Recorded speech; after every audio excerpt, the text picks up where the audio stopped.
Hey, what's going on, guys? My name is Carl, and this is the first review for the channel, The Devil's Milk. And I thought, why not start things off with a awesome small batch rye from the Willett family estate.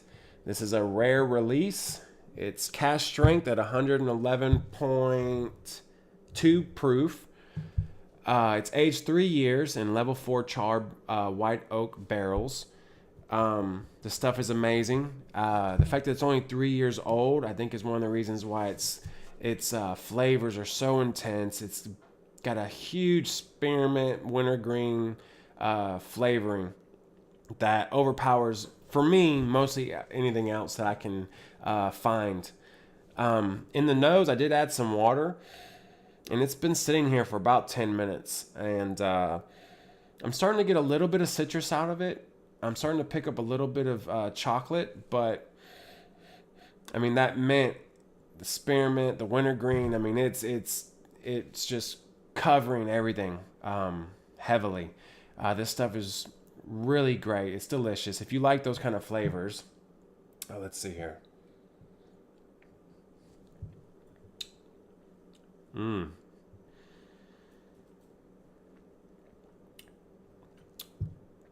Wow, that changed a lot.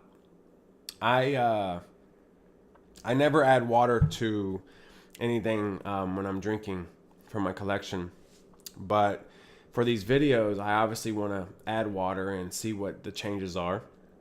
And wow, that's just one. It helps with controlling it. A lot easier to enjoy. It lowers that proof down, but the chocolate really comes out. I'm definitely getting a mix of like a mint chocolate chip. I mean, it's just wow. It's really great. I did do a lot of research on this. Found out a lot of interesting stuff about the company.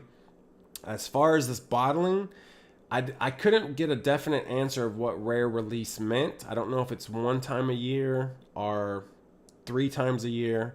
But I did get mine during December of 2016. So maybe if it does come out only once a year, it's going to be during the holiday season. So if you guys ever see this on the shelves and it says that it's the age 3 years, that's the one you want. I do know they have a 2-year rye. I haven't gotten a chance to try that one yet. I'm sure it's great, but this right here is my favorite rye in my collection. I have some really good ryes, and this one's definitely the top. Some of the stuff I found out about the company is they've been family owned and operated since 1935.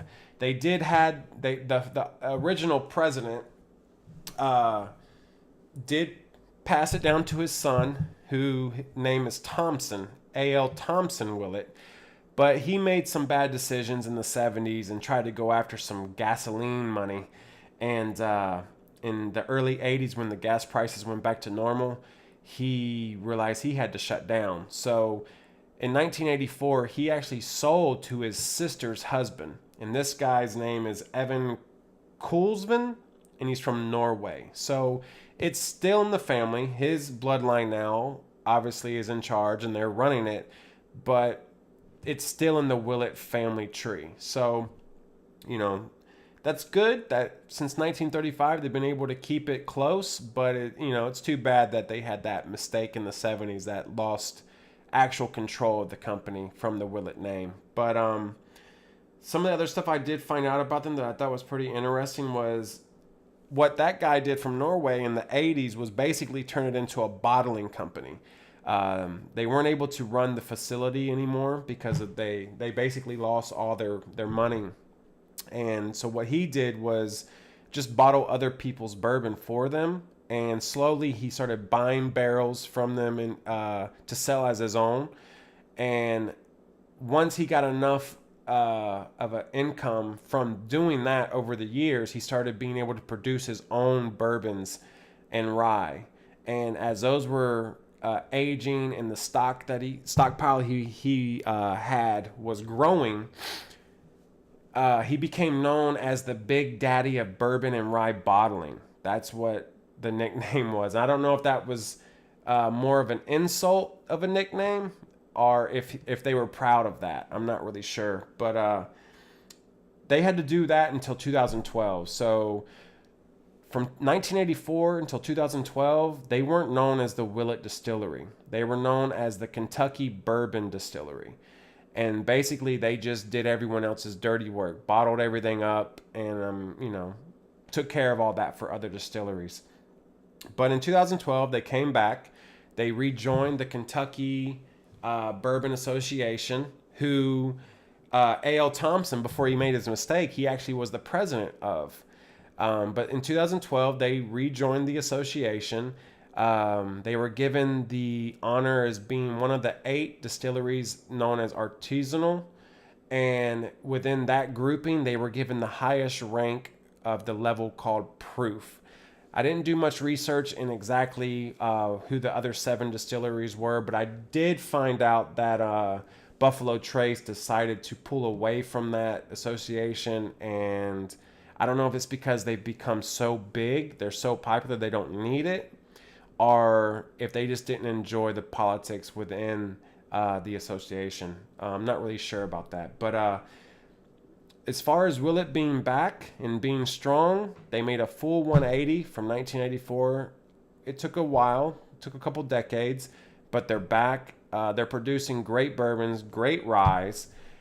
This stuff, like I said, add a little bit of water, you're going to get a little bit of a mint, chocolate, a little bit of citrus in there. It's really great.